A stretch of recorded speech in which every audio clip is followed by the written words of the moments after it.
We're rolling. Welcome to the REI Rookies Podcast. The Real Estate Investing Rookies Podcast, episode number 51, where we invite you to follow us on our journey towards financial freedom using the power of real estate. I'm Josh Koth. And I'm Jack Haas. And here at REI Rookies, we believe in a couple key principles. Number one, the best way to retain information is by teaching it to others. And number two, a rising tide lifts all boats. We're not competitors. We're a community. So let's get into some real estate investing. This week, I thought we would tackle a story that was recently released by CNBC, and I think it originated from the Go Banking Rates website. And they're talking about savings and Americans and how little they're saving. And they kicked it off by saying about 42% of Americans will retire broke. Right, or at risk of retiring broke. And it says nearly half of all Americans have less than $10,000 stashed away for retirement. I mean, that right there is a crazy stat that you have. I mean, I would say you should have at least that in an emergency fund, meaning just to cover if your fridge explodes or the furnace blows up or something. But to even have that not as an emergency fund, but to have that less than that for retirement is just crazy. Yeah, what's even crazier is the breakdown that they had here available. But what I think is really telling, and it's that mindset shift again, where they even started the article off as, this is a huge improvement from the previous year. Oh, really? Yeah. So I'm going to read this first line. From 2016 to 2017, the percentage of Americans with 0% saved increased. But this year it dropped dramatically. Not only has the percentage of adults with nothing saved fallen, but the percentage of those with 300,000 or more in retirement nest egg has increased. So you have to click through to multiple articles to find some of this information, but 13.7% of the American population has zero in savings. Wow. Yeah. So that's an improvement from the previous year. It's actually a smaller number. So some people are at least taking some steps to save, but still not anywhere near to the point where they're going to not have to work until they drop dead, basically. Right. So they classify broke as those who have 10,000 or less savings for their retirement. That's an interesting threshold because, by our calculations, in order to spin off the amount of money necessary to, have a basic lifestyle of the average American family of about 40,000, you need to have like 1.4 million set aside. So to consider 10 grand in total savings as the threshold for being broke is kind of ridiculous because the distance between that and 1.4 million is quite large. Yeah, I just find that insane. I mean, $10,000 is considered broke. So once you exceed that, you're no longer considered that, according to this article. That's crazy. So the next step is 10,000 to 49,999 saved. That just tacks on another 6.5%, 6.7% of the population is in that threshold. Wow.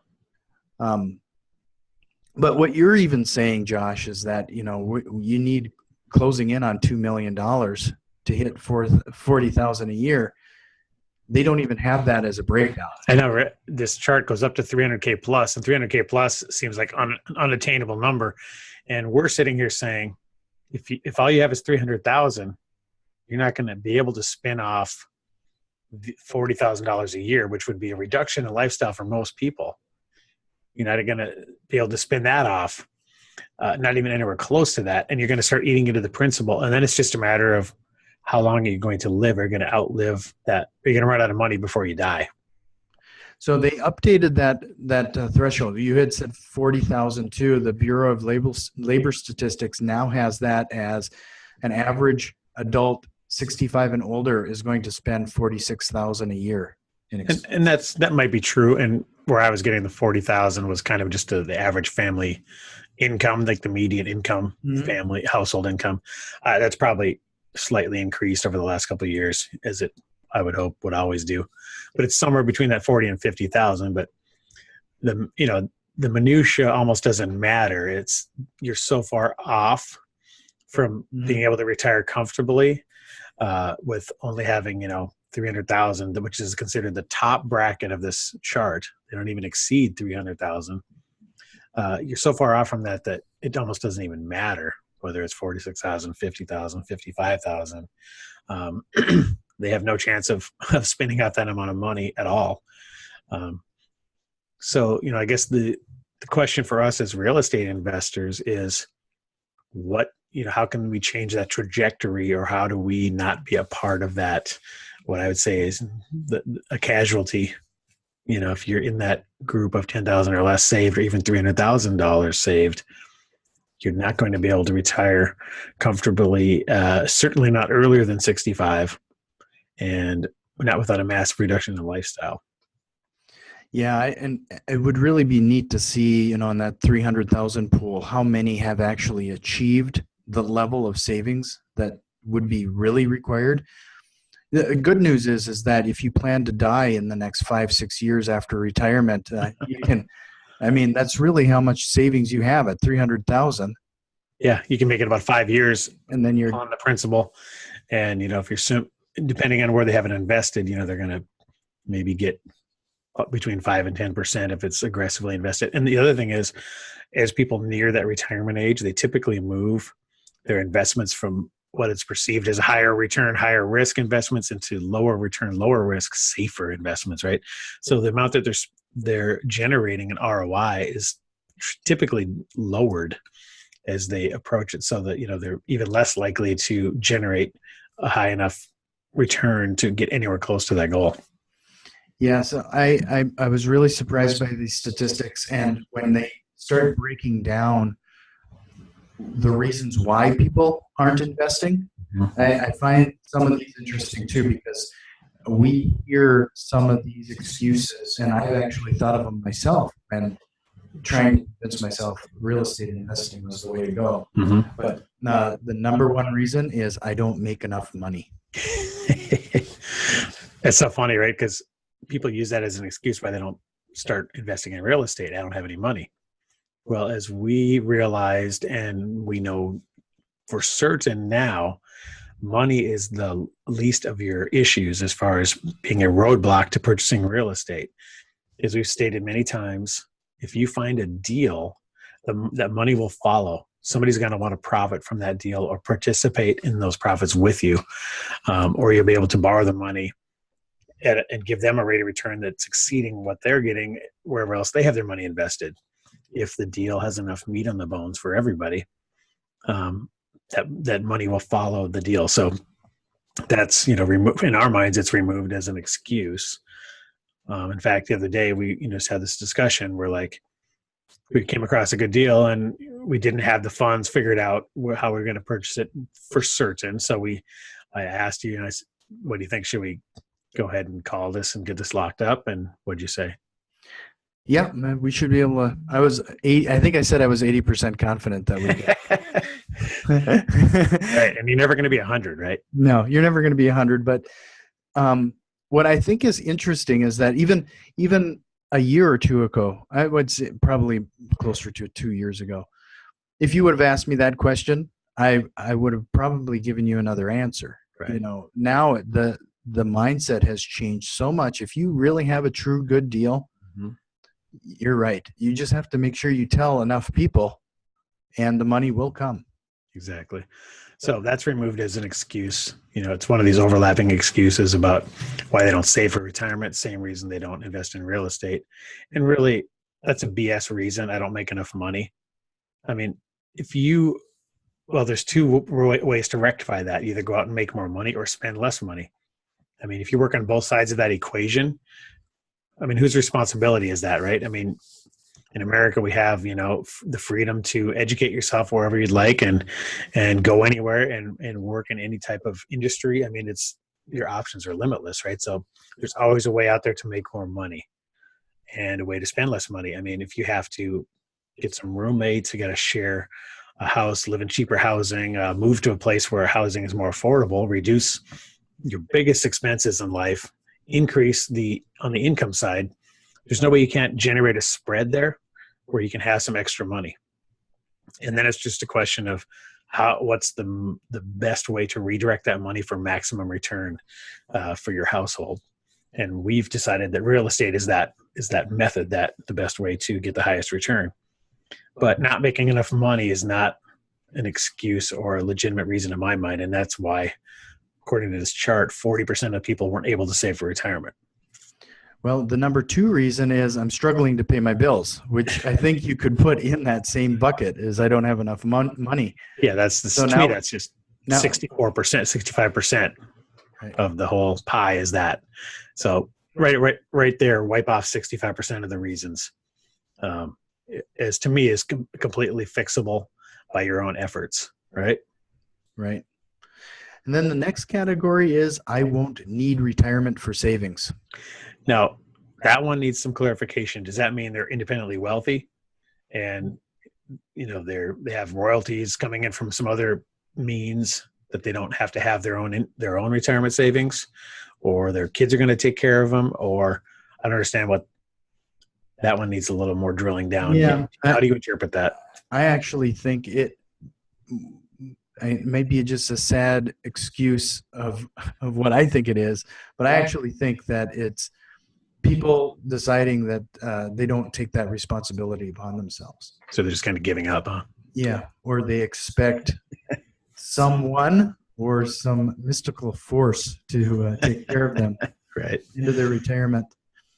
I really don't know. I mean, but in this day and age, there's frankly a lot of entitlement going on. Right. Yeah. I used my retirement savings for an emergency. Yeah, and that one could happen, and that's why you need to have an emergency fund set aside just to be able to write checks for major things that happen.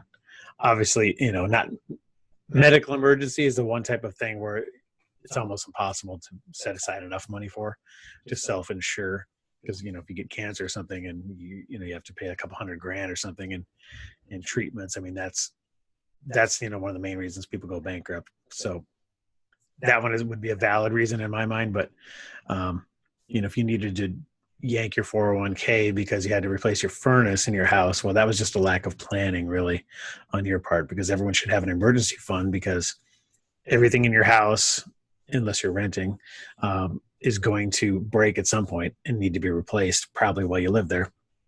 So there's no reason to not expect that to happen. So again, lack of planning on most people's part there. Well, a lot of these seems to be a lack of planning. Just Right. The next one is my job doesn't offer a retirement plan. I mean, come on. So yeah, come on. When I was on the road playing in a band, making probably a total of $20,000 a year, I opened up a Roth IRA with Charles Schwab because I knew I needed to be putting something aside. I just started putting $250 a month in it, and I was making practically nothing, but my living expenses were really low too. So I mean, it was and it was kind of like almost like how the government takes your withholding out of your paycheck. I just had it automatically transfer out of my bank account every month and never saw it. So it was never in my grubby hands, so I couldn't spend it. So, that if I could do that, making $20,000 a year, I think people can find a way to put money in retirement, even if their current job doesn't offer a retirement plan. And then the last is I'm prioritizing paying down debt. And that one I can see making an argument for that. If you have a whole bunch of high interest credit card debt and you choose to pay that down and then start, investing, you can make that, you could sell that to me. I'd believe that. And that's 5.7% of the list. So really 94% of these people, their situations are easily rectified through their own efforts, right? That's really the point. You have to look out for yourself. You have to determine the trajectory of your financial life and take steps, take action, take massive action to ensure that your goals that you set actually happen. And really no one's going to be looking out for you except for you. And, if you're talking to your financial advisor or people like that, really everyone has, you just have to remember they have their own interests at heart, right? They are paid on a certain way, either commission based or based on certain services that they sell to you, and that's how they make their living. They're not necessarily, I mean, there's lots of great people who are financial advisors. It doesn't make them evil. It's just they're not going to care as much for your retirement as you will. So you have to make sure decisions being made for you are the right ones. Yeah, and I can't echo that enough. The concept of saving for retirement, to me now, after doing this for a couple of years, is almost alien to me. Right. I mean, the concept of putting money, squirreling it away, and not reaping the rewards in some way, like tangible way now, just I actually have a harder time understanding that paradigm than the one we're living in now. I mean, right. And it's funny because, we've gone through these reasons a few times, and I'll just repeat them again. Rather than trying to generate a giant pile of money during your working years from like 20 to 65, during those 45 years of working, accumulate a giant pile of money and then use that money to spin off based on the interest it would generate and the dividends and things, live off the interest that generates. So that's the way most people do it, right? So we've chosen to, rather than create a giant pile of money, to create passive income in the form of streams of money by holding, buy and hold income producing real estate. And as soon as we have a total of passive income that exceeds our expenses, then you can retire at any point after that. You can still continue to grow those streams. And it's so much easier to generate $5,000, $10,000 a month in passive income streams than it is to save up the 1.5 million or whatever it was that will spin off the 40,000 that you need to hit the average family income. Much easier, much quicker to get there. So that's, again, why we that's our overarching reason why we chose real estate as our passive income vehicle. And that's our strategy at all times, is to grow that passive income, our monthly passive income, through building our portfolio. So in case people don't know, that's how this relates to real estate investing. And it's always what's driving us. I think that's a great summary, and we'll just jump into the coach's corner. And we've recommended these books in the past, and you're probably going to hear us recommend them again in the future. But we have one of them sitting right here, and I'm cleaning off the top of it. Josh, you just spoke on a panel for this, The Millionaire Real Estate Investor. Yep. A great book. It's really kind of the nuts and bolts and kind of the beginning of what we've been doing, what we base our investing on. The Rich Dad, Poor Dad, the Cash Flow Quadrant, those are other books that we can't recommend enough. And that's really a great way to get your mind right and get that mindset in the proper situation. But the Million Real Estate Investor is that next step where it really starts to get into the action and nuts and bolts. Yeah, it lays out the plan for you. Whereas Rich Dad is more of a get in the right frame of mind of generating passive income. And The Millionaire Real Estate Investor by Gary Keller, Dave Jenks, and Jay Papasan, that's really lays it all out there step by step of how to do it. So definitely get those 3 books, and we'll put links for them in the show notes as well. So as always, if you have any questions, comments for us, please shoot us an email at info@reirookies.com. Make sure you hit us up on Twitter and Facebook at REI Rookies. And if you like what you're hearing, head over to iTunes, subscribe, rate, and review the podcast. It really helps other rookie investors out there find the show. And remember, get off the bench and get into the game. We'll see you next time.